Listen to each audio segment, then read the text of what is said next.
process. You all may not have been involved in that, and also the way that we're going to use scenario planning has changed a little bit in this round of the planning process.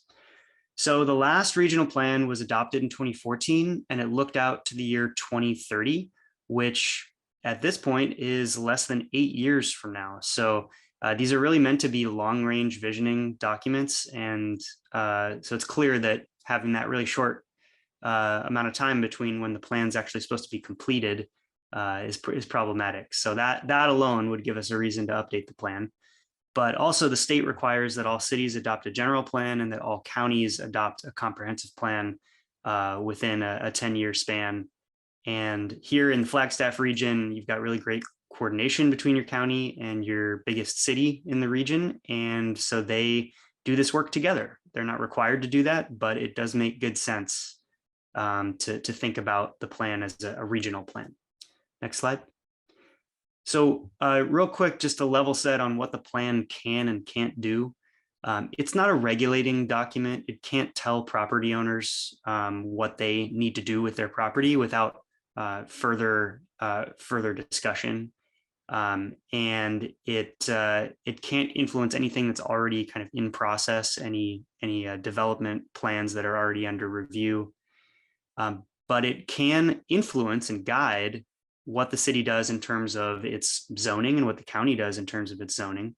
It's meant to give guidance to those implementation measures down the road. And it can also influence the transportation investments that MetroPlan, the MPO, the Metropolitan Planning Organization for the region, puts into its long-range plan. So mostly it's a guiding document, not a lot of very specific rules that it's able to impose upon property owners or decision makers in the region, but it is a very important document nonetheless. Next slide. So how does it fit within the regional plan update process? You can see that we're here in fiscal year 2023, and we're in phase 2 of the project. Last year, there was some initial visioning work done to kickstart the plan, and we'll talk a little bit more about that. But now we're in the part where we're starting to test things.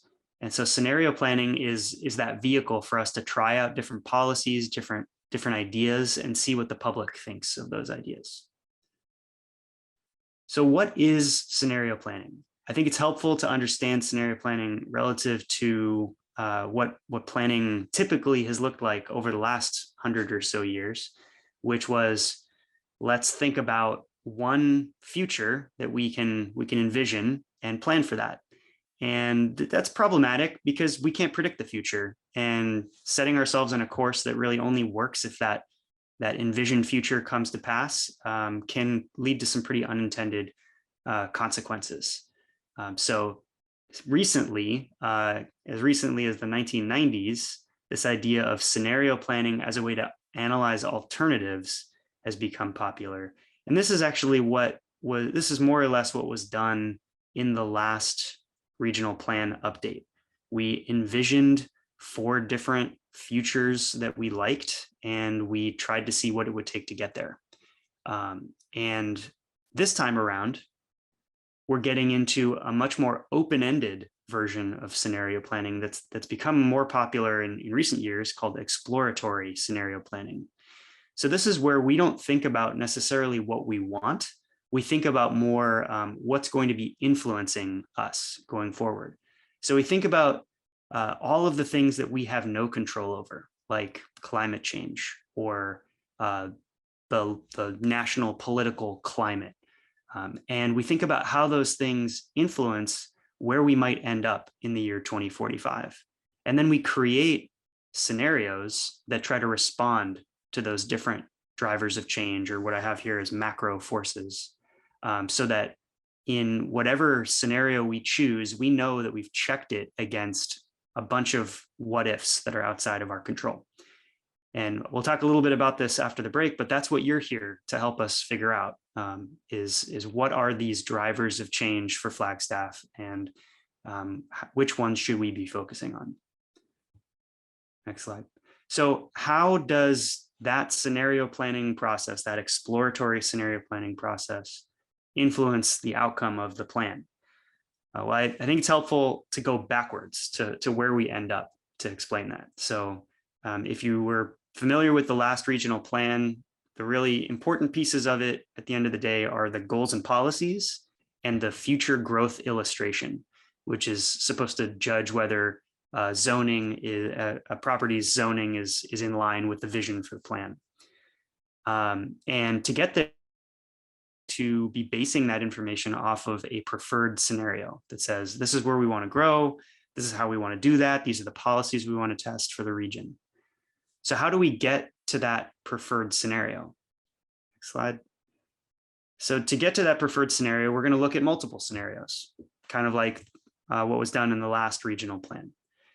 And the public is going to be looking at those scenarios and judging whether they think one or another is the one that we should choose. So working backwards from the preferred scenario, there will be a set of scenarios. The public will pick the one they like the best, informed by data and other information. Next slide. But to inform the scenarios, we are going to be judging what happens if we do nothing against these various factors of change that we can't control. So right now we're working on what we're calling a business as usual scenario that assumes that past trends continue into the future in terms of where development's happening and how much population's growing. And we're going to evaluate that based on a number of different critical uncertainties for the region, these really important future variables that we can't control. And then the public is going to look at that and suggest ideas for different scenarios that we could test to respond and do things differently. Next slide. So getting to all the way back to how do we identify those critical uncertainties? Well, that's where you come in. We don't know, we have some idea of what some of the drivers of change might be in this region from work that we've done in other regions, but ultimately you all know your region better than we do. And so we're hoping to take some time today to dive into that a little bit, go back to the Miro board and see if you can help us not only identify what some of the really big drivers of change are for the Flagstaff region in the future, but also the handful that are the most important for us to focus on. So I'll pass it back to Ayano. I think we'll probably still take a break. We're a little behind schedule, but I think we're still okay. And then we'll come back and actually start working on this.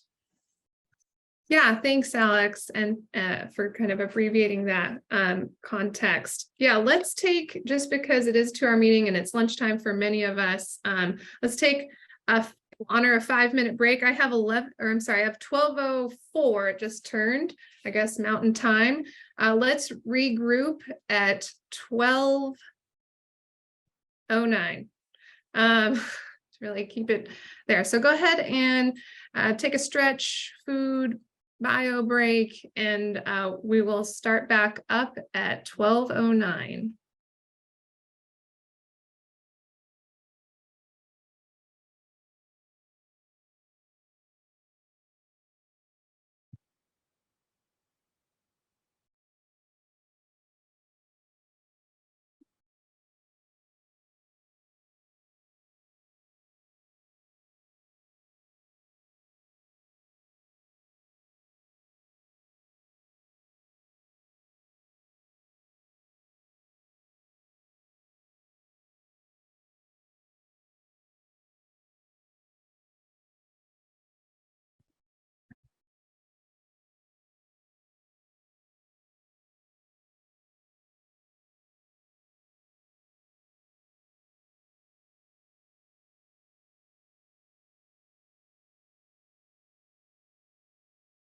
Quick shout out to the project team who's helping with the facilitation and technical aspects of the meeting. When we divvy up breakout rooms, please make sure to record if you are a city or county staff on your end to record direct to your local machine so that we can capture all of the discussion in each of the breakout rooms.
Okay, we should be coming back now. Give it 30 more seconds and then we'll kick back up the presentation. And again, I know many folks might be just digging into their lunch right now, so you can keep your camera off, but please still pay attention. We're going to be setting up the context for this interactive activity that we'll be going back onto the Miro board for, and that we'll be doing in breakout rooms. So you will need to kind of keep an eye on the screen here. All right, let's get going. And I will pass it back over to Alex to set us up for this drivers of change exercise. Yep. And also just want to acknowledge David's good comment. Scenario planning does go back a bit further than the 90s. The US military used it in World War II, and Shell is probably the biggest corporate example of scenario planning, and they use exploratory scenario planning because they use it to make decisions about where they invest and where they drill oil, which I'm glad you also said, let's use it for something better than pulling oil out of the ground. I think that's a good way to move forward. So today's meeting, the goal is two things. If you go to the next slide here, is one, brainstorm drivers of change for the Flagstaff region. So as I mentioned, we have come up with an initial list because we think it's always helpful to react. We probably didn't get it right because we don't know your region like you do. So we're hoping you can help us with that.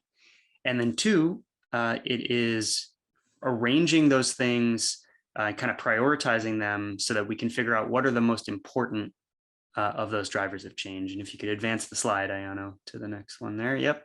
So figuring out what are the most critical of these drivers of change, the ones we call critical uncertainties that we want to make sure we're paying attention to as we go through this process. So just a little bit more of an example. When you get back into the Miro board, you're going to see that we've already generated a bunch of these Post-it notes for you that cut across different themes.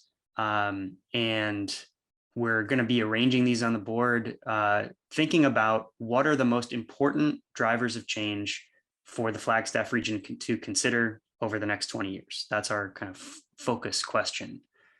And next slide.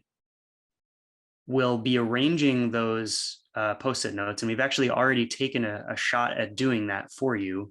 So you'll be kind of reacting to what we've already done. And you'll be arranging them based on their importance for the region and how certain we are that they're going to come into play. So, for instance, climate change, I think we can all agree that increasing frequency of fires and droughts and floods that follow are probably something that we're going to continue to deal with going forward. And so that would be something that is pretty certain. And then we can sort of judge how important we think that is for the region and its growth. And if you do that, what you end up with is on the right-hand side, you have the most important drivers of change. And the ones that are the most certain, we call critical certainties. And the ones that are least certain, we call critical uncertainties. And we think those are the ones that are the most important to test against when we're figuring out different ways, different policies, different approaches to growth for the region. Next slide. Great. Yeah. Anything else you want to add before we orient the folks to the board, Alex? Nope, go for it. Great. So you probably already saw this if you were able to join the Miro board. No worries if you're not. We'll be able to make sure we have proxies for everyone in the breakout rooms. But what we're going to do, like Alex said, is jump back into the Miro board, and you're going to see 4 nice, very colorful placemats, I'm going to call them, that will indicate correspond with the breakout group that you will be assigned to at random. And like Alex said, we have already put Post-it notes across this kind of drivers of change level of degree of certainty and importance. They're all the same for all groups, but what we want you to do is to take a look at them, change, edit, move around things so that as a small group, you kind of find yourself at a place where this is maybe more realistic given the context, understanding your expertise. And let me just give you a quick orientation to what each kind of place setting includes. So the first thing is this pre-populated drivers of change matrix that has all these different colored Post-it notes, which actually correspond with different topic areas. So the color coding is for pink means, it's related to education, orange is transportation, so on and so forth. So the facilitator in your room can help kind of remind you, and you can remind yourself by understanding, okay, what are all these different drivers of change related to? How did they connect also to the visioning workshops that happened? There might be things that you see on the board that you don't think are true at all. Please remove them, take them off the board. Or if you see things that are missing, then there are some Post-it notes up here to help generate and place those on the board. Facilitators in each room should be able to help you with changing the color, coding, things like that. The most important thing we want you to get out of this and in small groups is to just kind of at the end of our 15 minutes or so, we'll be able to talk, is to have a drivers of change board that reflects what you think is kind of the most accurate representation of importance and certainty with these external forces. So let's see, I think part of what we just want to connect with is that a lot of these came from the visioning workshop. So there you're going to see the kind of common thread pulled through from that past work. And here I'm going to, Alex, kind of read over this, but this is kind of what was explained here. The Post-it notes respond to this guide that we have kind of highlighted in these few slides here. I think it would make sense to spend a little bit of time here just to orient people to these things. Sure. So, we've, as I mentioned, through our work in other regions and speaking with a few folks in your region, just to start, we've compiled a list of potential drivers of change that are oriented around 7 topic areas. So the topic areas are meant to roughly represent what the scenario planning is going to, how it's going to interface with the regional plan. So to sort of give us boundaries on what we're talking about, because we really could talk about anything. And so in the education topic area, we definitely have some folks here that are part of the higher ed space. So definitely want to hear what you think about what we've heard of just globally as the enrollment cliff, the potential for enrollment to drop in the future at 4-year higher learning universities. On the transportation side, we know we've got several folks here who work in that space. And we want to talk about a whole range of things from how working from home is influencing commute behavior to how changes in the way that federal and state funding priorities are changing for transportation could influence this region, and how new technologies could influence the region. Next slide. Population and demographics. There's quite a bit of uncertainty actually about how much this region is going to grow. I think if you talk to folks locally, we feel that it's going to grow, but if you talk to the state, they're not quite as convinced. So talking through some of those issues and may be interesting. On the economy side, again, the working from home impacts on the economy would be interesting to discuss. Obviously, if there's another pandemic that we all have to deal with and that locks us in our homes, that could have an influence. And just general, if anyone knows about on the horizon shifts in major industries in the region. Next slide. In terms of growth and development, there's always questions about whether the city and the county will have the resources they need to keep infrastructure in a state of good repair. So that's something we want to unpack a little bit. Water and demand for water from new development is going to be a big deal for your region, we think. And then whether we continue to see some of the bright spots of infill development happening in Flagstaff, or whether we're going to see more interest in larger homes on larger lots, like we've seen in other parts of the country. On the housing side, we definitely want to talk about how changing demographics could change housing preferences, or whether we think there's good things happening or not on the housing production side to hopefully bring down costs in the long run. And finally, next slide, ecosystem and climate. This is a big one. Lots of uncertainty here, but for those who focus on this space, understanding how this region is going to change potentially over time as the climate warms and things get a little more volatile. So we've given each of these, we've created each of these Post-it notes with sort of a pithy topic name, and we can dig into those a little bit more when we get into breakout groups. And this table, or these sets of tables, are included on the Miro board if you want to zoom in and look a little bit more at what we've put together so far. Great. Good. So now we're going to go back to, or now we're going to break out into rooms here. It's going to be about 6 to 7 people in each room. If you are in room 1, you are going to the green placemat. If you're in room 2, you're going to be in group 2, that's purple. Group 3 is this orange. Group 4 is blue. So you will have facilitators that will help you in each room. Room 1 facilitator will be Sarah.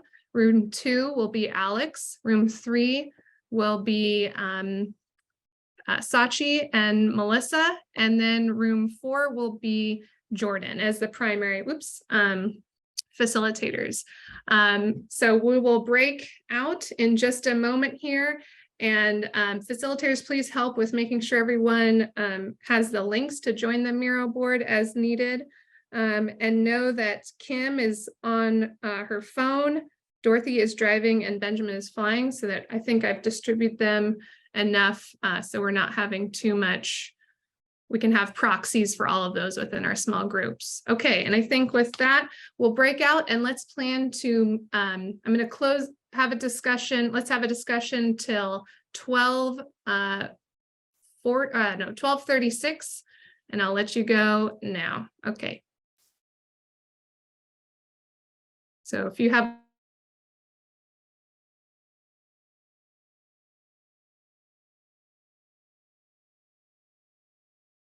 So we small group discussions too. I have to verbally remind myself that's an extra step. And let me zoom in to where we are. I know you guys probably have the Miro board up. We're the green board. And so this will be our workspace for the next couple minutes. Does anyone have questions about the instructions?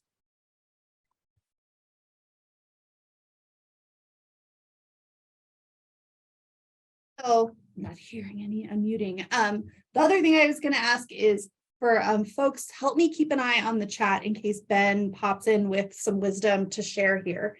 So as Steiny said, what we call Alex Steinberger, we have from our visioning workshops heard about these things in the table to the right.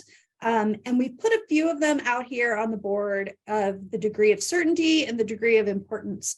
So this is really a very collaborative space. You guys touch the screen, you move the things around. And so does everything look well placed on the board in your expertise and mindset? Do you see any of these little ones over here that we should grab that we haven't talked about yet? Are there ones that are new that we should write up and place? Give you just a minute to kind of take it in. And I know sometimes it's a little distracting because it shows us everybody off to the side, but I can see that Julie and other folks have found their in here. And Steve's here. So we can talk while we're doing this, and Michelle will take any notes about what the discussion looks like. But we can dive in. Sarah, I have a general question. Sure. Is there growth targets that the city has set or growth limits that the city has set that would help inform this framework? No, we really have not yet. The Office of Economic Opportunity puts out official projections for the state. Those projections, I'm on the Council for Technical Solutions for that group, and I'm kind of taking a step back to have more time for this, but they base it on some very standardized ways of looking at growth across the state. And we use those in our planning, and there's sometimes a high, medium, and low projection, but we don't set targets and we don't set anything like that. I'd say the exception is our recent affordable housing plan has set a target for new units to help us achieve affordability due to supply shortage. So occasionally we run analysis like that, but up to this point, our official growth management planning in this general plan has never said, here's our targeted growth. We just accept that some of these projections are things we have to address and deal with. Okay, yeah, and I mean, I would move, you do have a sticky on here for population growth or decline. I would move it as a higher importance, if I'm reading this chart correctly. Where's, I think where do you see that one? Oh, down here? right there, yeah, because I feel like that really impacts a lot of these other items. Would you keep it kind of on the low side for certainty? Right, yeah, because it That sounds like a lot of I feel uncertainty. that way about it too. You know, the most recent projections for Coconino County are the first one in 50 years that showed any potential that Coconino County could have declining population in the future. So where birth rates and lots of things are pushing us to take a careful look at that. Then Ben put in the chat, he'd rather see climate and related headings to forest fires and flooding. It seems very important, but is very certain. So we've got, where's climate woes? I think there's somewhere in here. My R is like over the top of what I'm trying to do here. Climate inaction. I think climate inaction is the uncertainty though, but maybe we'd have. And I think maybe it's the other purple one up kind of top right that says frequent fires and floods. Maybe that's what it's referring to. That one's high certainty, high importance. Then did you want climate inaction moved up there or did you want action moved up there? Yeah. And then the enrollment cliff you think should be closer to the population, the importance and uncertainty, but should it go up in certainty? I don't know, Stephanie, where do you think the enrollment cliff goes? I mean, I think that it's so linked to our population, but it's probably more certain than general population. It's a good spot for it here. Yeah. I think the Colorado River showdown water supply is less of a problem than many believe. I'm sure I'll uncertain. So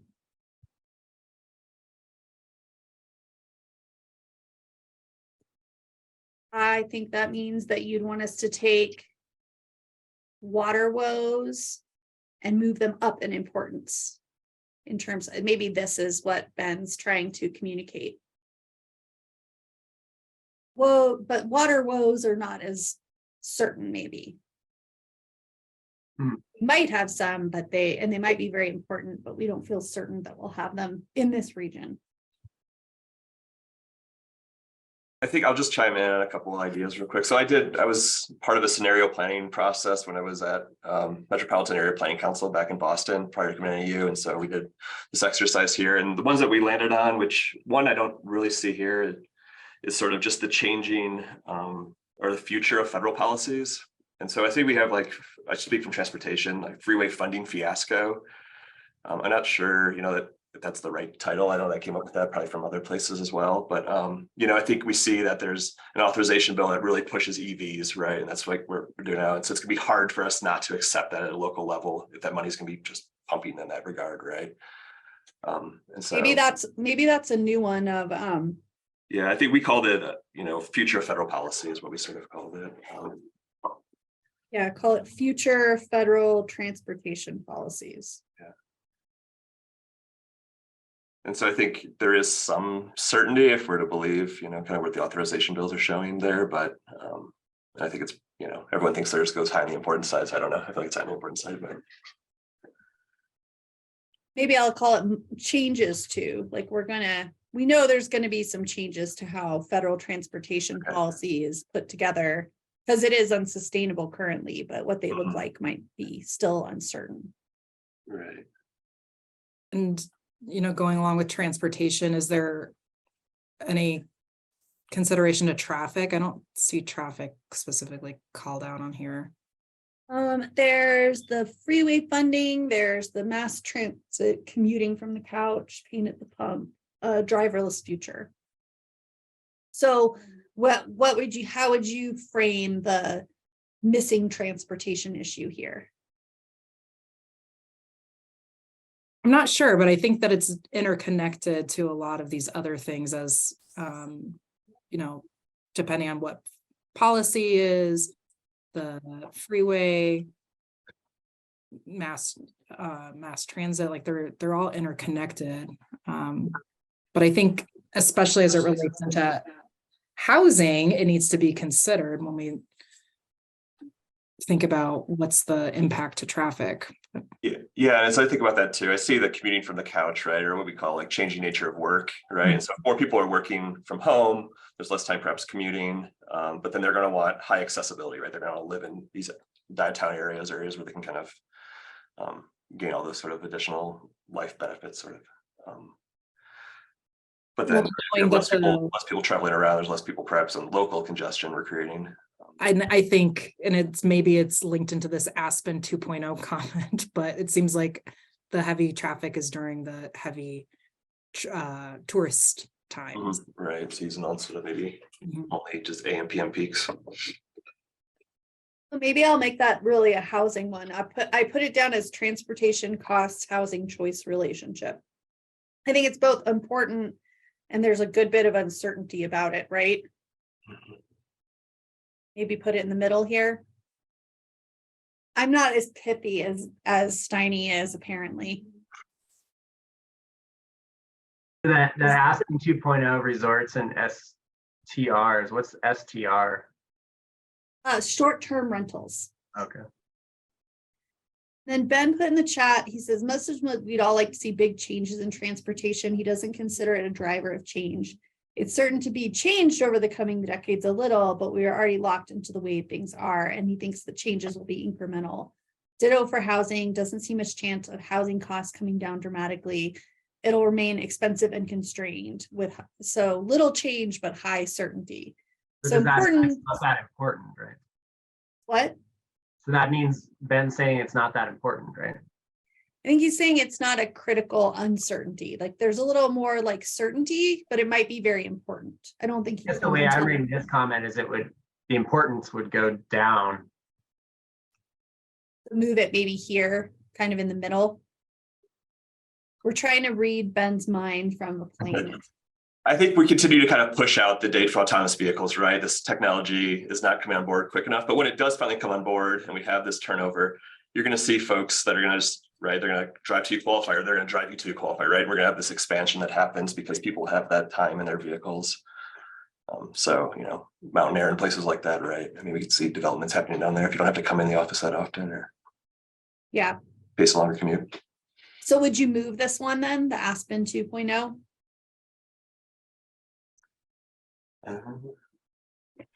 I guess, not to be unpopular, but is that considered bad? The Aspen 2.0? Some people do, and some people think it's the right way to go. So I'd say it's up for debate. Yeah, and I guess There's certainly some negative impacts and some positive impacts. Sure, and I think maybe sorting out that is going to be, again, important to figure out where the rest of these really lie.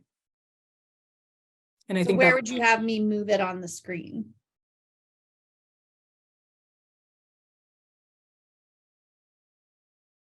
I think it's all right there. Okay. But yeah, all important, but only some things can be controlled, says Ben. Housing is tough. He's focused on what we know will happen versus what we don't know. Oh, did my screen sharing stop? Somebody said they couldn't see the Like, screen. like growing up or growing out? What is that all about, sir? I could see the screen and then now it's. No, I can't, yeah. Yeah, hold on, I'll get it back up. Sometimes you have to refresh the share if people are losing it. Does it show now? Yes. Thank you. I still can't see it. Oh, I don't know. Keep going. I don't think it matters. Just know that it's a little hard for me to be taking notes on what they're talking about. Okay, I'll try and verbalize more, both for you and for Ben, who I know is trying to follow along also without the visual cues. So thanks for everyone's reminders and the patience. So go back, Pat, what were you just saying? I had a facilitation off moment. Growing up or growing out, is that This, a population decline? What is that about? It's that density versus sprawl, sort of. yeah, it's sprawl versus infill. It's kind of a more Okay, pithy gotcha. way of saying it, of like, are we growing in or are we growing out in the pattern of new development? Mhm. And this is also sort of a policy. It's a policy thing, but it also is a market thing because the market forces of people who make loans to developers are sometimes often heading in certain ways that's outside of the control of local governments. Like prior to the Great Recession, what banks wanted to fund was single family developments, and post-recession, they didn't want to fund those. So those swings in the market are one of the uncertainties. So it says we have 50 seconds left. So dive in here with your pointers. If there's something else you wanted to move or write, don't forget there's some things up here if you need to. Something else that I think is missing is related to like under economy, just general business growth. Unless I'm missing that, but No, what do you think about business growth ought to be captured? You might have to Well, jump in if we run out of time here. yeah, just as if population's increasing, I mean, we need increase in services. And you know, I don't know anyone that's gone to the grocery store, they're always packed, and you know, there's going to reach a point where we need to increase the amount of services, you know, doctors, things like that.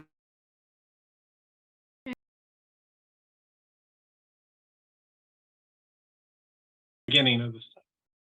All right. No worries. I got you. And then the link to the document where we're taking notes, Mark, were you able to access that?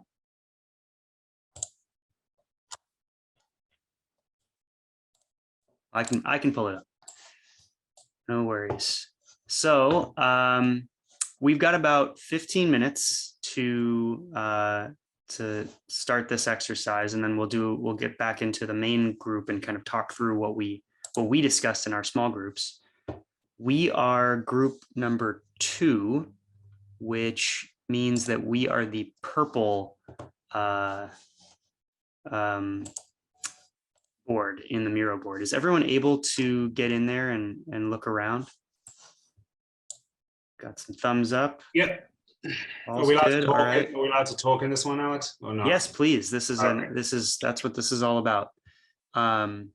Yeah. So just a quick, and I'll share my screen in case anyone just wants to look at that instead. But the purpose here is that we've gone through some of those those drivers of change that I showed you very briefly, and we've oriented them on this board just as a starting point. But what we want you to do is to help us identify the ones that are the most important and generate new ones if you think that we've missed something. So I don't know, does anyone feel strongly that they want to jump in on a topic? Do you want to go topic by topic? I have a quick question. So Yeah. degree of certainty, does that indicate like the uncertainty in the issue? Like depending on the scenario, it could go either way. And I'll use an example to illustrate. So frequent fires and flooding. I think that is a very important issue, but I think there's a lot of uncertainty between different scenarios, whether how big of an issue will be. For example, if Flagstaff continues to sprawl out into the urban wildlife interface, that's going to spark a lot more fires, and it's also going to make the cost of protecting residences from fires, it's going to make it more expensive. However, if we go with like, compact development, you're reducing that wildlife urban interface, less risk of fire, and it's also easier to protect the residences that exist. So yeah, there's a big degree of uncertainty depending on what scenario we go with. Right. So I think that the answer to your question is more the former and less the latter. So yes, there will be uncertainty in terms of the degree of impact on, let's say, private development from scenario to scenario, but what we're looking for is more the degree of certainty that the choices that we make locally will intersect with this factor. So I think, to use that example, it's probably a very important certainty for us to consider, because the choices that we make locally, whether we sprawl or whether we grow compactly, will have bearing on how much we feel those frequent fires and floods, or how we live with them. Whereas if frequent fires and floods, like, we don't know if the climate's warming or not, and maybe that's not really an issue, and maybe we can just be okay with doing things as we have in the past or not. That would be more of an uncertainty, not knowing exactly where those, but obviously we know that fires and floods are becoming more severe. There's lots of information about that. Does that make sense? It does. Thank you for that clarification. I get what you're going for with the axes now. Yeah. So I guess maybe we'll start with, I'll just kind of pick on Devana. And am I saying your name correctly? I apologize if I'm mispronouncing it. Remind me, Devana, what is your affiliation? Professionally, what's your area of expertise? Affordable housing. I work for an affordable housing nonprofit here in town. Okay. Are you thinking of, so obviously you're trying to, you're furiously trying to do as much as you can to create more housing for people who need it most in your region. Are there things you're thinking about more long-term that you are worried about, like changes in funding or changes in the types of people that you're going to be serving? I mean, funding is always precarious, especially when you're relying on funding from the federal government. So there's changes to political willingness and strategies that get funded sometimes, but not other times. So absolutely, I think funding is a challenge for affordable housing, period. And then I would say that we're seeing housing costs impact more of the income spectrum than we've seen in the past. So in the past, I would say folks, of course, who are low income or experiencing homelessness were more challenged to find affordable housing, but now we're seeing more of our workforce who are priced out of homeownership options or who are struggling with high rents. So the housing costs in your region are becoming more acute, and so it's not just you're seeing new types of people who are lapsing into houselessness. We're seeing people leaving our area because they can't afford to stay here, and it's interesting. driven by housing. Oh, okay. Well, that's a really good. It's an economic impact as well as housing choice impact for individual families. So how likely do you think that is so just focusing on that one, people leaving the region due to housing cost increases, or maybe just people being priced out of the region? Yeah, I mean, I think it's the thing we're seeing. And the employers are seeing it as well, with challenges in recruitment and retention. Icona did a workforce housing survey. It's aged at this point, but 54% of respondents said they were thinking about leaving the region because of housing. So I think it is. What is that organization that you just referenced? Oh, Icona, the Economic Collaborative of Northern Arizona, did a housing survey. So yeah, I think housing challenges, cost and availability are becoming more acute and more broadly felt. Got it. What about, I see there's some movement happening here. What do we think about some of these higher education things? Anyone in here have any thoughts on the enrollment cliff and what that might mean for Flagstaff? I actually do have a thought in that. So I do agree that enrollment is likely to drop in the coming years, just because the percent of the population that is in the college years is likely to decrease. I don't think this is actually that important, though. I think it's less likely to be an issue than people assume, because as the number of people that are in that group decreases, colleges are likely to respond to that by doing things like decreasing costs in order to attract a greater percentage of people in that age group. So it's less likely to be a cliff and more likely to be a gentle decrease. I think colleges are going to respond in a way to mediate that drop. Mhm. And I think I want to add to Tyler's point. I don't think it's particularly uncertain. I think the data is there. You just need to look at it. It's pretty obvious. I think we overemphasize it locally because we've had four large affordable housing complexes, and so it's like right in people's face. And the people who don't like it talk about it a lot.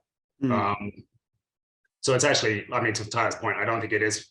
One, I actually don't think it is that important. I think we're over that. You know, we've seen we had a spike in enrollment. It was largely driven by action at the state level. You know, by the administration pushing enrollment. It's dropped off. And it's going to level out, and it's the law. It was what would have been nice. It would have been nice to predict it in the last regional plan. It's not important, in my opinion, for the next one. And it should be, it should be relatively obvious what's going to happen. But the folks at NAU might have a different opinion on that. Sure. So what about some of the things that we still have left here in the upper right-hand corner, like water, how we grow, and then I guess we talked about frequent fires and floods a little bit. Anyone want to talk about any of these? I have a thought about water, and this may not be that well informed, so please someone else jump in on me if I'm wrong here. For a similar reason to what I talked about with the enrollment cliff, I think that we are very likely to experience issues with water, but I don't see it as being a massive issue. I think as our population grows and we, have supply issues with water, the response is going to be to increase the cost of supplying water, which is in and of itself going to decrease the demand of water. So I think the most likely effect is water may become more expensive, but we're not going to have a scenario where, we're literally running out of water and people don't have anything to drink, or, and industries are going to have to shut down. It's just people are going to spend more on water. Yeah, agree with Tyler. I do want to move Colorado River Showdown a little bit over because it impacts. And so water, I don't know. I agree and disagree with Tyler. The Colorado River issues and water woes in Phoenix are going to impact us. How do you see that locally? out? What? Sorry, say it again, Alex. You said why or how? Both. Yeah. Well, so are you? I mean, I'm sort of trying to read between the lines here, but are you thinking that it's going to push people from that region into this region? I think I don't know, so it's uncertain. Yeah, but that's where you're getting. That's kind of what you're driving towards. Yeah. So maybe it's not that either one of these, as we've envisioned them, are important, but that it's more.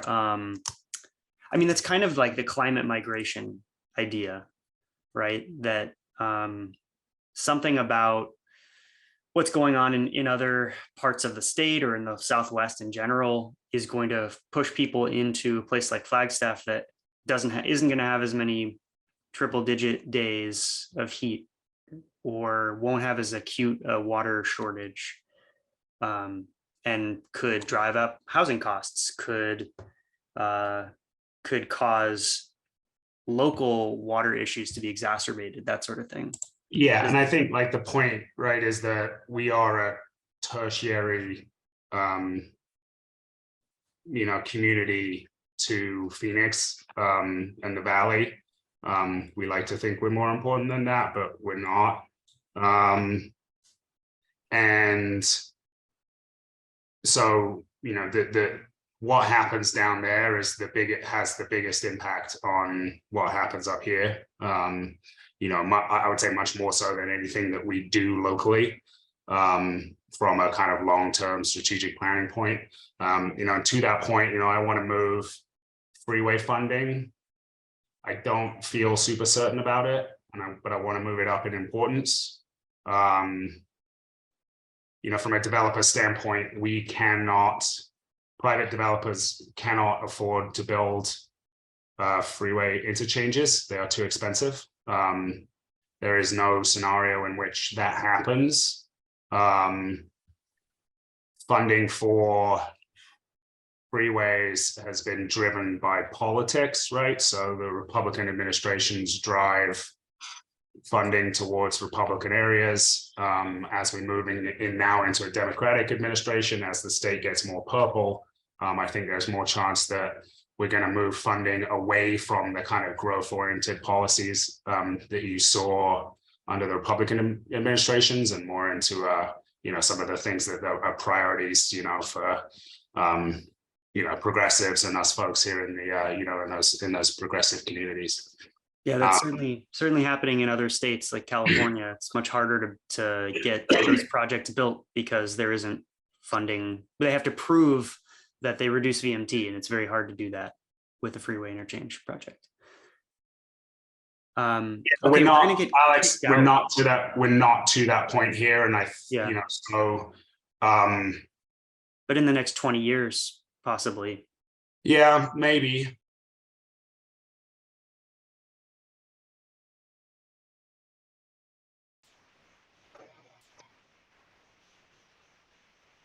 Hey, hi everyone. Hello. Hello, hello. Hello. Hi. Okay, I'm not sure how many we're getting in each room, but I'm guessing this is us. This is our group.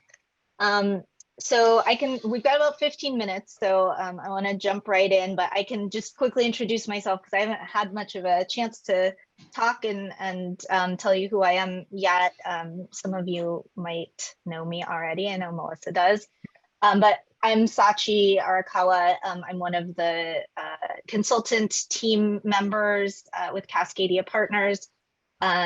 And I'll be kind of facilitating this room. And I got to know a little bit about all of you during our intros. So I'll just jump right in.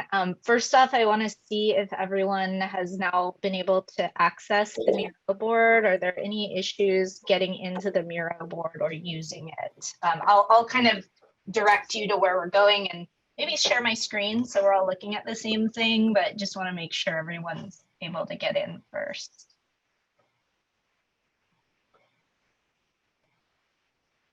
Are we good there? I'm not hearing any cries for help yet, so that's good. Feel free to make them if needed. Don't be shy. I also, while I am an analyst, I also tend to be technologically challenged, which makes that job fun. So I can relate if anyone is having trouble. I'll try to help you. All right, so we are group 3. Did I hear that correctly? I think so. Yes. Okay, great. And let me just Sachi, let me just jump in. So I see 6 of us, including you and Tim and Chris and Michelle and Genevieve. And that's who I see in our group. Did I miss anybody? Yep, I think that's right. Okay. All right, great. Okay. Are you all able to see my screen here with the group 3 kind of tan board here? All right, and I know this is a little like some of the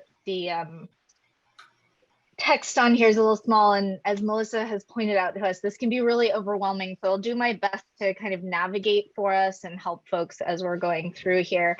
But if you're able to on your own screen, go ahead and navigate over to board number 3, which is this tan color.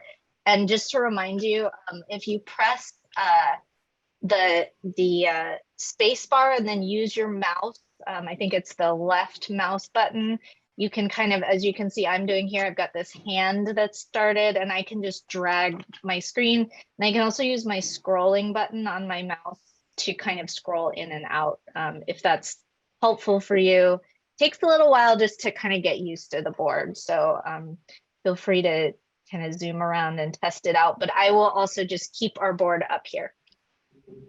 So as Alex and Ayano mentioned, what we're doing here is basically thinking about drivers of change for the future. And we'll also call these kind of future uncertainties. But the idea is these are things that we can't necessarily control. Some of them we may be able to at least know they're certain or not. Some we don't know if they're certain, but regardless, they're most likely out of our control as planners. But nonetheless, they're things that we actually have to, sort of react to in some way through policy, programming, funding, land use, all that type of stuff. And so what we want to do today, because the scenario planning will start to later on in the process, we'll start to address like what are some of the future scenarios that could happen, and then what are policies through the general plan or the regional plan that we can actually create to be responsive to some of these potential future change, drivers of change and uncertainty, like things like increasing fires and floods, another pandemic lockdown, supply chain disruption, all these types of things. So farther down the line, we'll kind of use scenario planning to think about how we can address some of those future uncertainties or drivers of change, as we're calling them. But for now, what we want to do is actually like brainstorm what they might be. Like think of as many potential drivers of change for the future as we can. So we've put some here on the board, but I'm hoping that we can maybe like think about some more possible drivers of change, and then also think about how certain they might be and how important they might be, and start placing them based on like within this sort of matrix here, based on their certainty and their importance.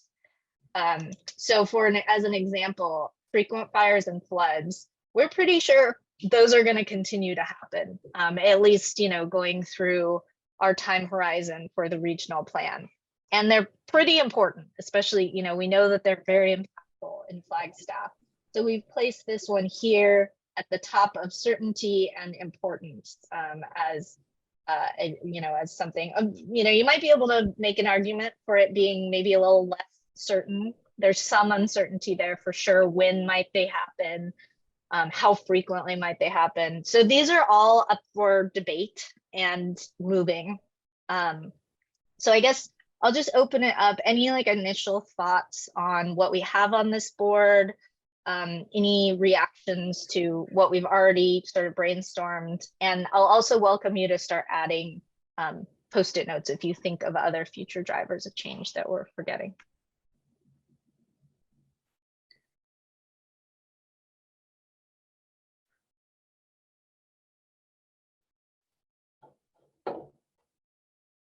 Okay, I see some folks are getting warmed up here and adding some sticky notes. I'll also mention, and this is where the small text comes in, and the zooming feature is helpful. You can zoom into this table, and this may be too complicated. Feel free to ignore this if this confuses you. This is a table that just sort of breaks down some potential drivers of change by sector or sort of category.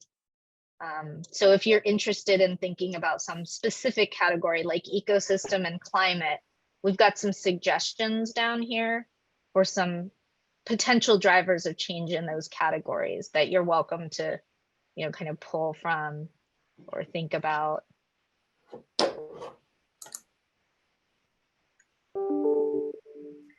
So I tried to add one, but I don't know where it went. It just disappeared once I put it onto the whiteboard. Oh, that's funny. Yes, that just happened to me as well. I'm taking some notes, so if you are just go ahead and call out. Oh, you know what? Where you want might it have placed. happened. Let me just. I think that board might be. Might need to get sent to the back. I think they might have gone below. Yeah. Let's see if I can move this to the back here.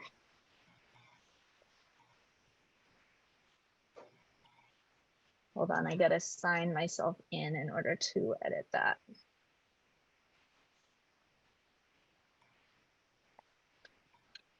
Genevieve and Michelle, what did you try to add? Just so I'll make some notes here. What I had was heat stress or just drought and heat. And I added some snowball master plans. Snowball master plans. Yes. Where did you place those? So mine, I just tried to move it onto the whiteboard and then it disappeared. So I don't know where it would show up, but it's underneath the board. I just need to log on and I'll try it. I think anyway, that's my running theory. Where would you place that in case we don't see it? Where would you place that? Would that be in terms of importance and certainty? The snowball one, I was thinking somewhere maybe in the middle, but to the right a bit, because the degree of importance is high in terms of impact. But exactly what it's going to say is not as well known.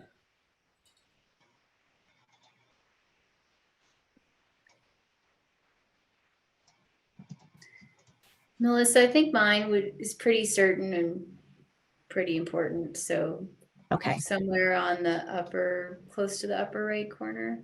Okay. Oh. Show. Okay, are those showing up now? There we go. Yeah, they were just under our map. Okay, I see it.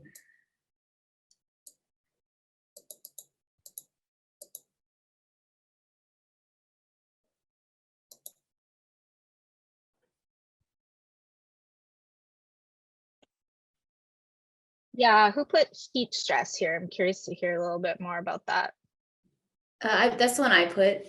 Just thinking of hotter summers and very few houses with anything to really deal with that. Mm-hmm.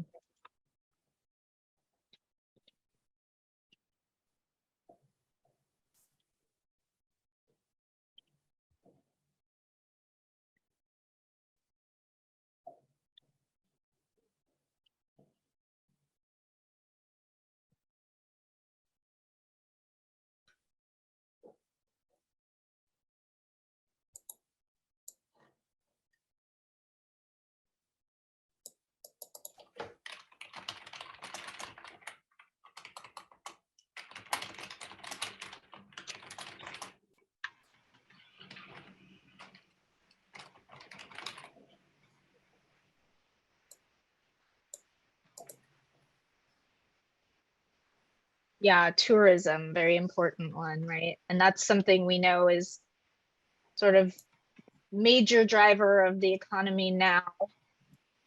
Yeah, and we're thinking that's pretty certain that is going to continue to be something that will be impacting the economy and culture and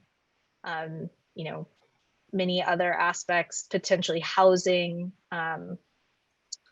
I see that's put kind of in the middle of degree of importance. Does that feel about right? Yeah, they all feel really important. So yeah, very true. It's hard to put all of them on. Yeah, but it's pretty. Which one was that, Sachi, that you were talking about? The increased tourism and visitors from Phoenix. Another thought, related to this heat stress one is potential climate migration, right? Thinking about Phoenix and other nearby cities that may be experiencing even more heat stress and water shortages and migrating to the area.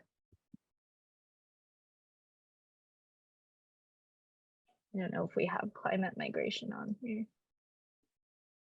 On there, yeah. Yeah, okay.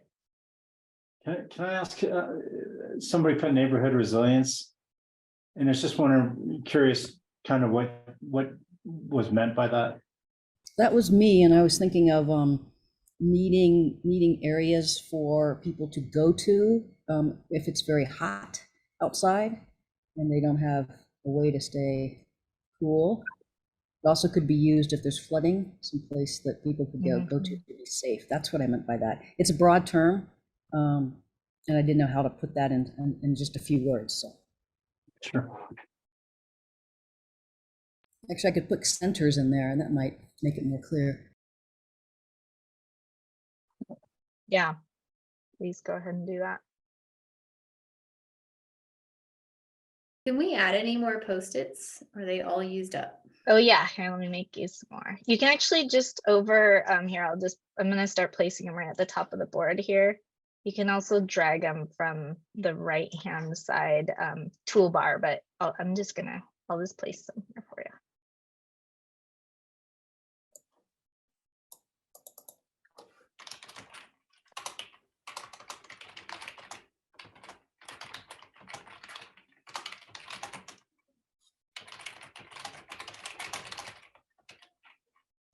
Looks like we've got 53 seconds. I've got other ideas, but no sticky notes, so. There's more up top here. Okay, thanks. There's a couple more. And we can stay in the Miro board if you want to add some things when we go back into our larger group. Feel free to stay in here and keep adding. We're gonna do a sort of a report back as a group. So actually we'll be still looking at the Miro boards. We just won't be in our small groups. And just so you know, you can also it looks like people have figured this out, but you can sort of drag the sticky notes to expand them if you need more typing space or want them to be larger. And the reason they're color coded, we're going to color code them for the type of sort of the category within the regional plan that they fall, but don't worry about doing that now. We can do that later.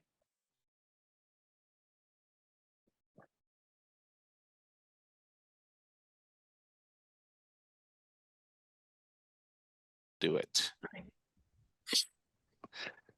Just trying not to multitask too much. All right, so welcome to group 4. So just to double check, does everybody still have access to the Miro board? And if not, I can hopefully help troubleshoot.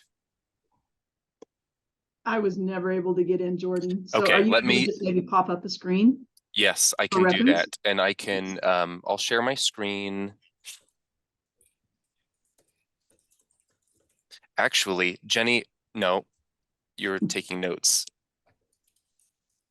I'm hoping that this doesn't mess with the recording too much. We'll just go for it.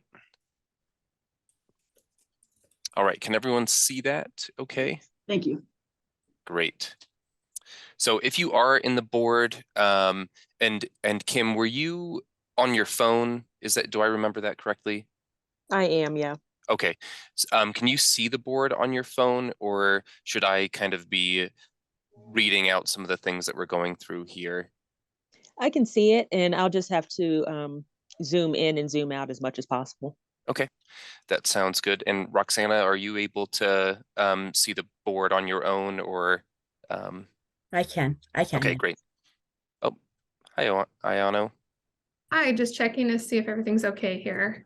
Yep, I think we are good to go. So we will just kind of Great. start going here. Yeah, dive in. I'm just floating around. So okay. Okay. Appreciate that.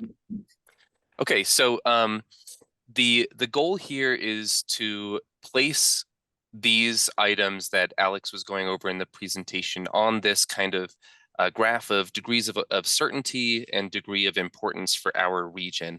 So as Alex said, we kind of the Cascadia Partners kind of gave these different items kind of a pithy name that you can kind of, I can zoom in over here, that kind of represents items related to different topic areas like education, transportation, population, and demographics. And the goal being to place those somewhere in this space, again, on degree of certainty and degree of importance, really trying to focus in on what those critical uncertainties are for our region. So I would invite anyone that has access to the board to kind of move things around and kind of explain why you'd like to move it into a certain space, or I can take charge of just kind of moving things into the different spaces. And we can just kind of go one by one and yeah, place it on the board. So why don't we start with freeway funding fiasco, which is really about uncertainty around transportation funding as it relates to road infrastructure. So does anyone want to chime in and suggest a place for this? And I think as just to reiterate, the Cascadia Partners did kind of take an initial attempt at placing these on the board. So if you kind of think it should remain where it is, feel free to say that too.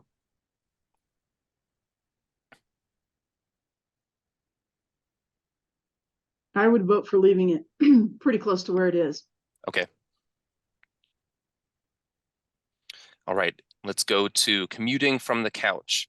So this is really about remote work. What does the future of work look like in our region? I think that's is that the one you're clicking on now? Yes. Absolutely. I think the degree of uncertainty is appropriate. The degree of importance should be pushed way over to the right. Way over to the right. That's right, near that other purple one. I thought I could zoom in and out on my phone, but I can't. Okay. So I'm just looking at colors. Everyone agree with that?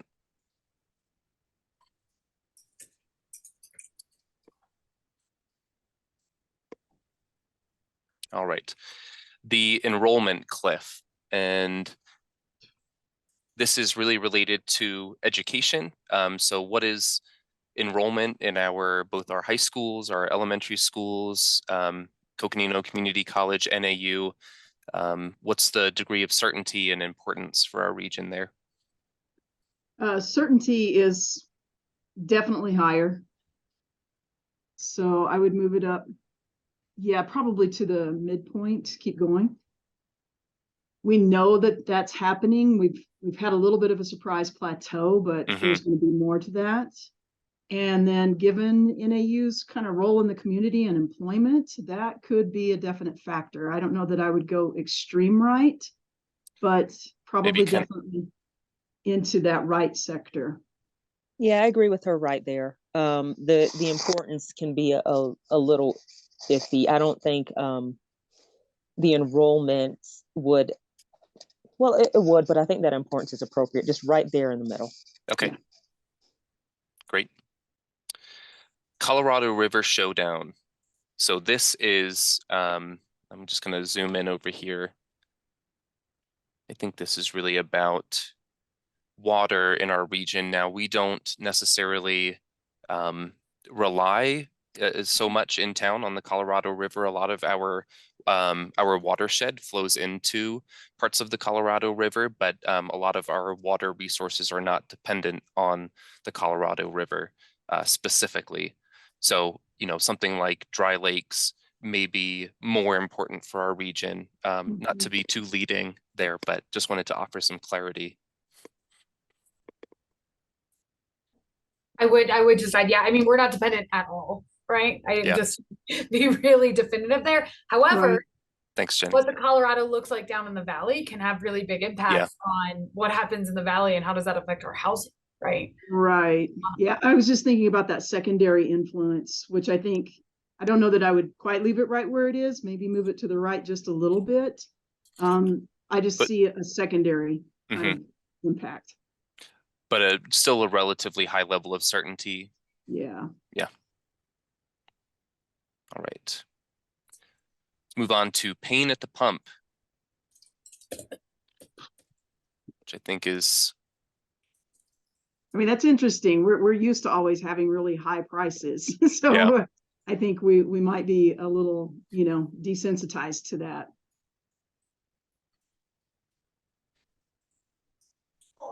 And I agree with you on that one, that we were desensitized. So with a degree of importance, I don't rank it as a high degree of importance because I'm so used to paying such high prices as opposed to the East Coast. Yeah. The degree of certainty, I think should stay in the middle. Yeah. Okay, so kind of leaving it where it is. Does that feel good to everyone? That feels appropriate. Okay. So Aspen 2.0, resorts and short-term rentals. And I think that's relatively self-explanatory, but if anyone needs some clarity on that, I can offer. Please. What's Aspen 2.0? So the idea being that Flagstaff may be headed in a trajectory that looks like a Colorado resort town. Got it. Thank you. In the sense I that wasn't catching the reference. And STRs are short. What's Aspen and Flagstaff? Okay. And STRs refer to short-term rentals. So think Vrbo, Airbnb, that kind of thing. Personally, I would vote for leaving it where it is. I feel like that, especially the short-term rental market is kind of balancing itself. That's, we saw a big, huge boom, about 2-3 years ago, and now that's starting to level off. But yeah, I don't know. Sure. And Roxana, I think I saw you unmute there too. Did you want to offer anything?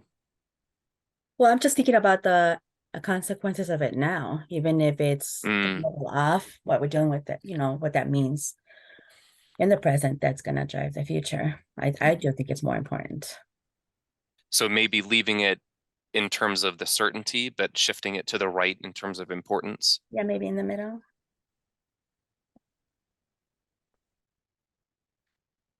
Yeah, and I think I would add too, I think this goes beyond just short-term rentals too, right? It's the broader, what is our community becoming with where prices are right now, whether that's all short-term rental or there's a lot of other factors there. Jenny, would you move it based on that? No, I was just trying to provide more information, right? I'm staff, so I'm not trying to influence too much, but I think I just wanted to, we talk a lot about this from a climate perspective, right? As Phoenix warms up and more people have second homes, right? Or just move here to work remotely, what that looks like. So I just wanted to clarify, I think it's much more than short-term rentals. I think it's who are we and where are we going? And I will say, we do have another item on here, which is housing cost conundrum, which I think is intended to capture more of those things outside of kind of the tourism industry that the Aspen 2.0 is kind of focusing on. Yeah, can we just take that housing cost conundrum and put it as far up and right as possible? I don't know if other people agree with me on that. Yeah, does anyone want to offer a disagreement to that, or? No, actually I agree. And I think that's why the short-term rentals, Roxana was correct to push it over to importance in the housing cost, because that trickles down so much. It affects so many other things. Sure. And then how about housing, staying on the housing topic, what about the housing mismatch? So this is really getting to what our local residents kind of need as far as housing and what's actually being built. So we sometimes talk in terms of missing middle housing, which is kind of a housing spectrum that would be more, include more homes of a type that would cater to kind of first-time home buyers, maybe smaller lot sizes, that kind of thing. So thinking about what we're building and what our community actually needs.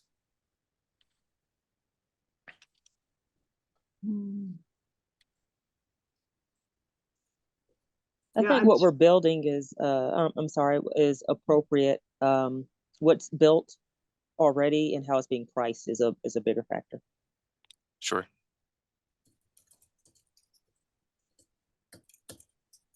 And I'm wondering how we could maybe pivot, especially with all the campus kind of housing that we've created, what might happen in a reconfiguration going forward, say for smaller families and first time buyers sort of thing. Yeah, I don't know about the movement on that one. And if we're not clear, we can kind of leave it where it is too. If we don't have a high level of certainty and we're not really sure how important it's going to be, we can maybe leave it there and just keep a note that we weren't really sure about that one. Yeah. All right, so going back to water, we have dry lakes, snowflakes. So this is the idea that kind of our man-made reservoirs, as kind of climate impacts the region and maybe we become a little bit warmer, a little bit drier, you know, what does that mean for our water reserves, whether it's underground or man-made reservoirs, you know, or snowpack, that kind of thing. I would move that to the right personally. Ooh. And Jenny, you're the expert on that one, so feel free to chime in and kind of add any. Yeah, it's, you know, it particularly as we think about water and, you know, surface flows, right? Oh gosh, we're closing soon. Oh my goodness. Related to everything, right? I It's feel like we've housing. been moving pretty quick here. So.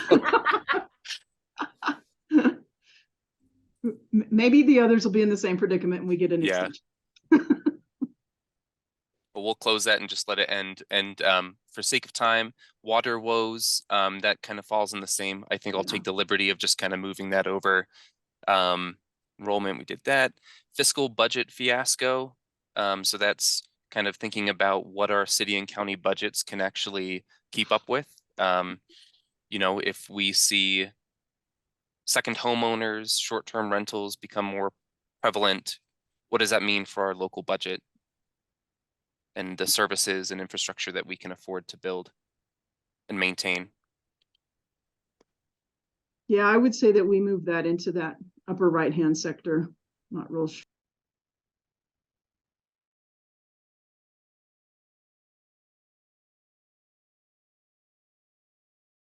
Welcome back, everyone. Sorry for the pulling the cane off the stage or whatever that is when you are abruptly pulled from one place to another. Clearly that was probably not enough time to really roll up your sleeves. So we recognize that. The good news is that we're going to be hopefully continuing threads of your small group conversation as a larger group. While also being mindful, we have about 20 minutes left for today's meeting. So we're scratching the surface here, but I'd like to, I guess, I'm going to, you know, warning, I'm going to pull up my Miro board, which is showing all 4 screens right now. So it's a bit of an information overload. It's perhaps to see kind of the view of where things landed. So what I'd like to do is just highlight a couple things I noticed across the 4 boards. I have Alex to help chime in on things, but it seemed like generally things that all groups were certain about were kind of the climate related aspects of the frequent fires and floods, also housing and growth within the region. That would happen maybe because of, you know, just that there's an existing housing crisis and just the need to for tourism or things like that. Are there things that just we can popcorn, feel free to unmute or chat yourself that you want to share that you added to things that are certain, that you're certain about or more certain that weren't already on the matrix? Feel free to unmute and add in your thoughts. Facilitators too can help with that. Yeah, I added in 2 at the end, right before you rudely dragged us out of our breakout room. You know, so the two were gentrification. You know, I think we have seen that in Flagstaff. We've moved, you know, from the late 90s as being a primarily industrial town to more recently being a town much more oriented around people who are, you know, of a higher education level who also tend to be white. Whether that movement continues, whether it doesn't, I think is something that's worth considering. The other main issue that we have here that is very peculiar to Flagstaff is the amount of public land ownership, especially land owned by the Arizona State Land Department.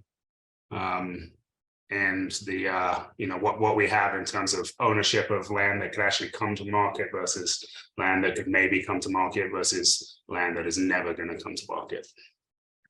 Thanks, David.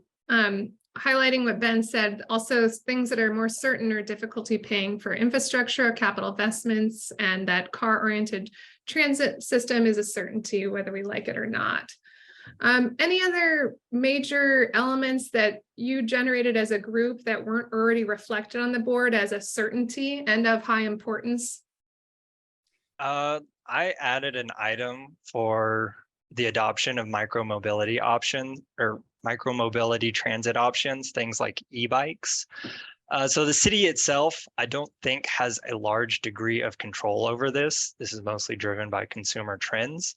That said, I do think it will end up being important, particularly e-bikes can greatly increase the effective range of pedestrian cyclist sheds. So if those are adopted widely, it could make a big difference for Flagstaff's mode share. Yeah, thank you. Thanks, Tyler. And looks like David agrees here too. I want to give us more time to talk about things that we're uncertain about, explore kind of what rose to the top among groups. And maybe let's start with group 1, and I'm going to toss it there to ask Sarah or others to help kind of explain what were the what are the drivers of change that felt less certain, but very important and cannot be ignored. Do you mind summarizing, Sarah, or someone from that team?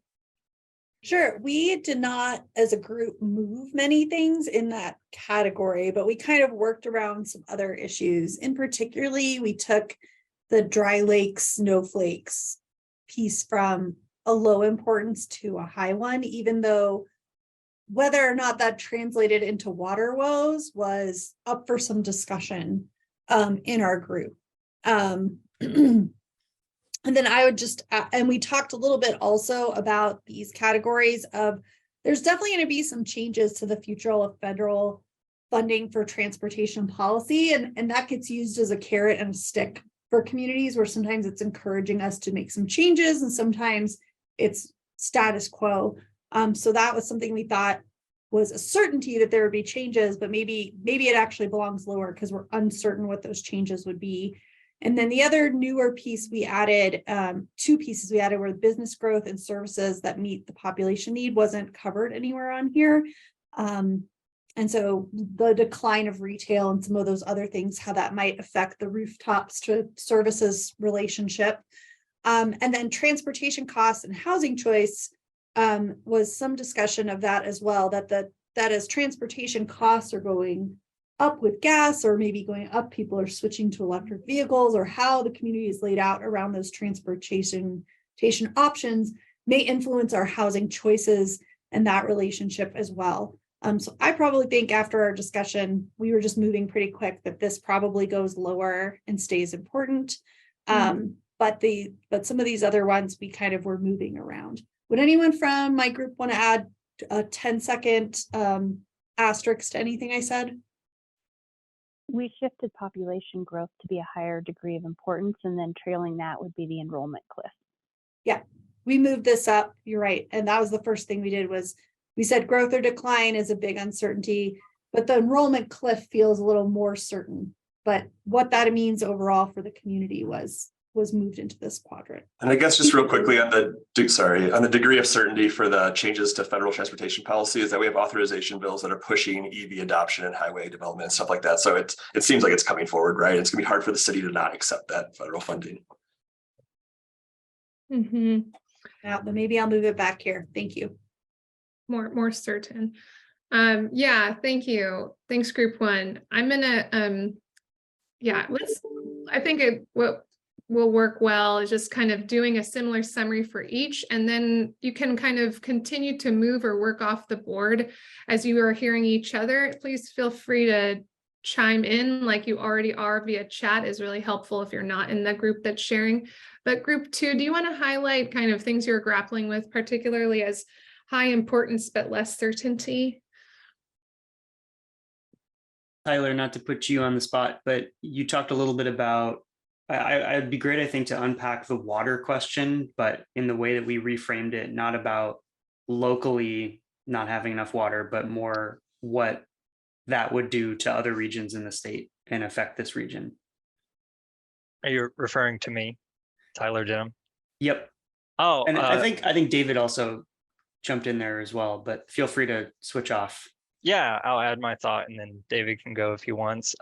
My thinking on water woes is that there is a high degree of certainty around increasing pressure on our water supply, but I think it won't be as important as people assume, because as pressure increases on our water supply, the natural response is an increase in prices that will mediate that demand for it. So I don't envision a scenario where we're literally running out of water, people can't turn on their sink and get water, or industries are having to shut down. I foresee a scenario where people have to pay more for water, which is bad, but not catastrophic. Yeah, I mean, because I'd echo Tyler's point before, I'll echo it again. I also think there's a fear factor involved, right? So the idea of running out of water is very scary, as is, right, the idea of another pandemic. And so as human beings, we tend to assign excessive amounts of importance to things that are very scary, but not actually very likely. And then I think it's an interesting, and I would love if we could dig into more why our enrollment cliff post-it is in a completely different spot than it's like the opposite end of the spectrum from group 1's enrollment post-it. But whether we get a chance to talk about that, I don't know. Before we do, I just want to highlight that climate. So one of the other aspects of water that we talked about was not necessarily local supply issues, but how lack of supply in other parts of the Southwest, especially, you know, when we get into broader discussions of irrigation and everything that's going on with the Colorado River Compact right now, how that might move people, change people's decision on where they would like to live. And in addition, it's the heat, days of triple digit heat that are projected for places like Phoenix. Are those going to potentially move people into this region to try to get away from that? I think what we decided is that it felt like it could be a really big deal, but we really don't know how climate change is likely to impact people's behavior. So that was a big uncertainty for us. And I see that on a number of other boards as well. It's kind of in the same spot for everybody, almost everybody. Okay. Thanks, Alex. I want to, let's in the spirit of moving through the groups, maybe use David's question about the enrollment cliff. And I see that group 4 also has the enrollment cliff of less importance and more certainty. Do you want to talk about that if you had a discussion around that, or if not, maybe highlight kind of areas that you felt were of high importance, but less certainty. Group 4. Sure, yeah. So we had some folks that couldn't access the board, so we were kind of trying to systematically go one by one with this. So we didn't get to some of these. The enrollment cliff, I will invite my team members to kind of speak to that. I think it was Mikhail. Yeah, I can jump onto that. So, you know, we are definitely seeing the enrollment issues. We've hit a little bit of a plateau, which I actually think was unexpected this year. But we know that long term, we are going to see a decline. How that plays out, I mean, obviously the university is kind of all over this, as well as just the higher education system. So there is a lot of conversation about how to work with that.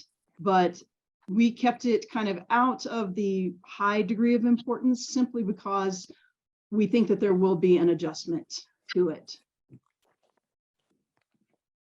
Yeah, do you want to speak a little more about, you know, what you did identify as of high importance, but less certain, the climate migration, or, I mean, which ones did, I guess you want to highlight as far as what you were able to reach in your group?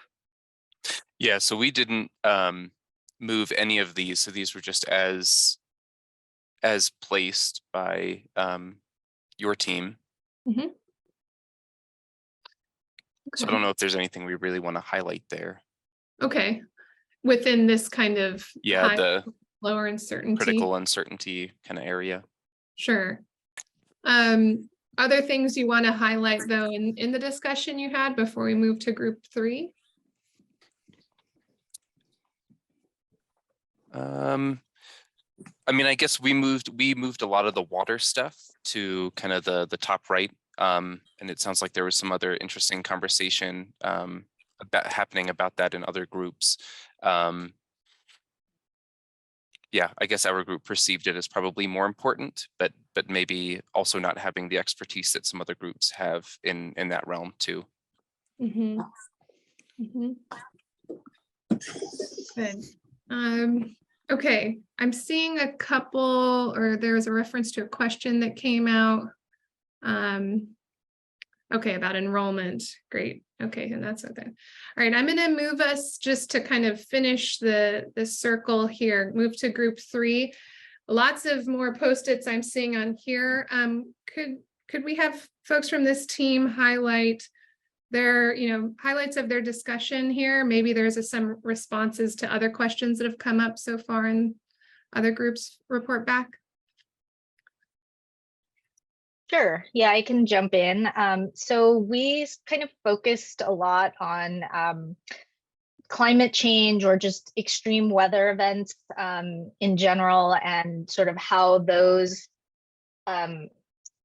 dovetail into a lot of other aspects of planning. So, housing, sustainability, resilience, economy, and sort of like almost used climate change and like disasters like fires and floods as a way to start, and increasing heat as a way to start thinking about a variety of drivers of change that we might see. I don't know if we have totally nailed where we want to place all of those, but just thinking about things like heat stress, both for Flagstaff's own community and how we can respond to those types of things through good planning and programming, but also things like climate migration. So thinking about, potential climate migrants from places like Phoenix and, who are experiencing potentially even higher levels of heat stress and water scarcity, as well as tourism from those areas. And we know tourism is a major driving force in the area, but how that will change is a little more uncertain as climate changes and we have more extreme weather events.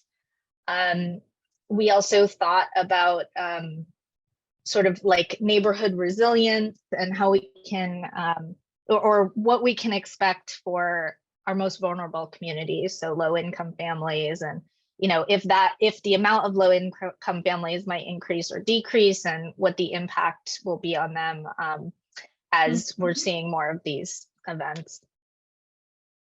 Thanks, Sachi. Yeah, with that in mind, I think I want to open it up to kind of doing some comparisons across the board, or just from what we've heard, and clarifying or weighing in a bit more on the population change that we're seeing, whether it's caused by climate migration, tourism, aging populations. Do you feel like there's things related to that haven't been said, or that feel like are important to add in based on kind of what you're seeing in your area of the world? This is an open question to anyone. I'll jump in and apologize for jumping in at the same time because I like to talk. Sorry to all the people who don't. we had from an economic standpoint, right, one of the primary drivers of the change in the demographics of our community was driven by the end of the logging industry because of changes in environmental regulations on the federal forest. I mentioned I'm an entrepreneur. One of my other businesses that we've started is around forest health and building a market for forest products as part of as part of that shift, related to the 4-Fry, kind of emerging industries that we're trying to find here. So, and it's kind of what I hinted on, in terms of gentrification. So I think, we do have to look at, that changing dynamic moving forward. Thanks, David. We're closing in on the hour here. I'm zooming out. Thank you for the comments that continue to come through the chat. Is there anyone who hasn't had a chance to unmute and share that would like to just kind of add some thoughts or questions to the conversation at this point?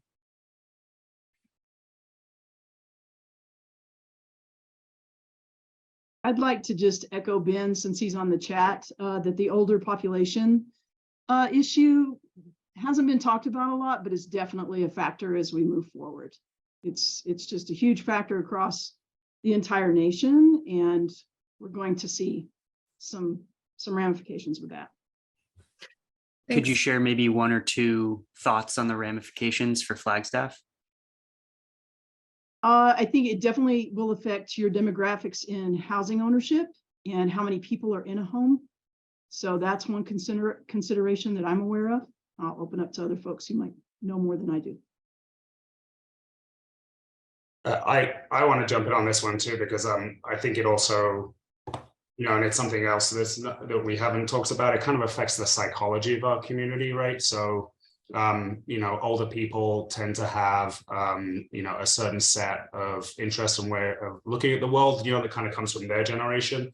And then, people of the next generation, again, we've seen this more and more, right? Like now there's as my dad likes to say, every generation likes to think, the last one is got something wrong with them. But it's, it does affect how we think, and, it does affect, from my standpoint, what we see in, our land use decision-making.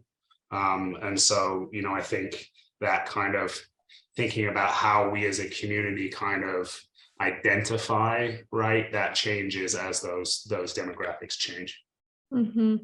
Thanks, David. Okay, final thoughts, something else, anything else that if we can't leave this meeting without being flagging that hasn't been said or that we want to underline?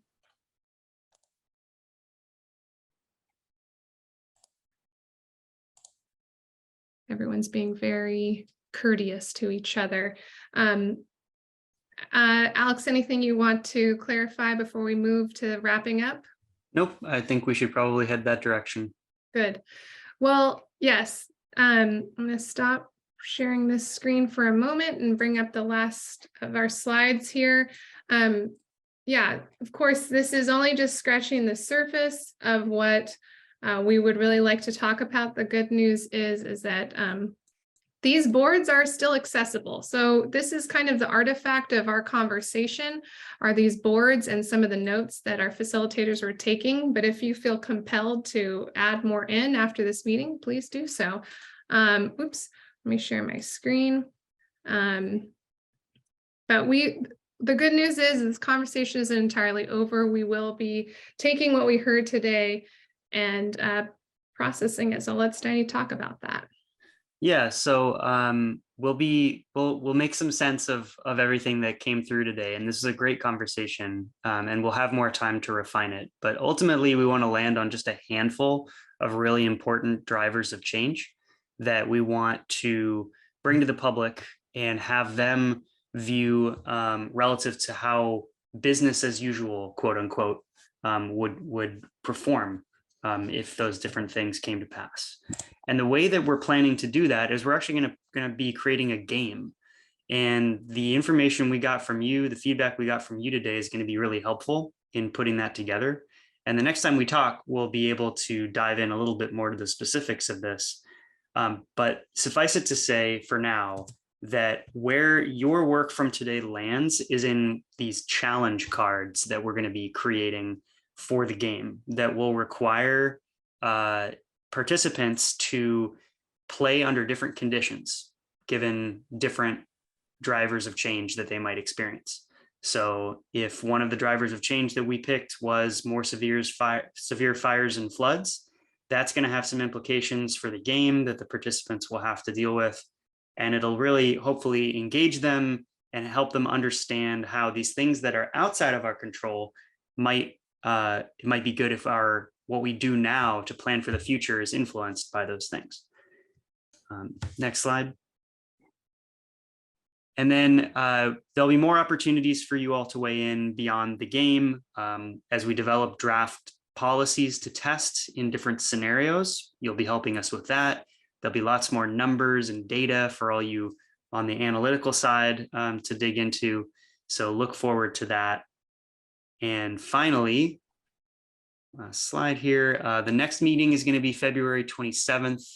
There'll be a doodle poll sent out for a third meeting the week of March 27th, which is going to be after that game session largely happens with the public. And you'll be getting the resources from today linked to you in an email and also it'll be posted on the project website. And again, thank you so much for participating today. Sorry, we went a little long and had some technical issues, but I think it turned out great. And I'll just open it up to Sarah if she wants to say any final words before we let you all go. I'm just going to put, before people log off, my email and phone number in the chat. And if there's something that you'd like to offer in terms of feedback about the meeting today, or just a discussion you want to have that we didn't get a chance to get to today, please feel free to reach out to me. And I will get the email with some notes and other things out and keep you all in the loop via email on what's being posted online, how this is being shared out, and answering some of the questions in the chat. I will also take some of those on and try and get back to folks on it. One more thing that we're doing is I will be reaching out with some of what we take from this group to the city staff and getting some more input from them before the next meeting so that you got some of our professional expertise brought to the table here as well. So thank you everyone for your time and your extra 2 minutes.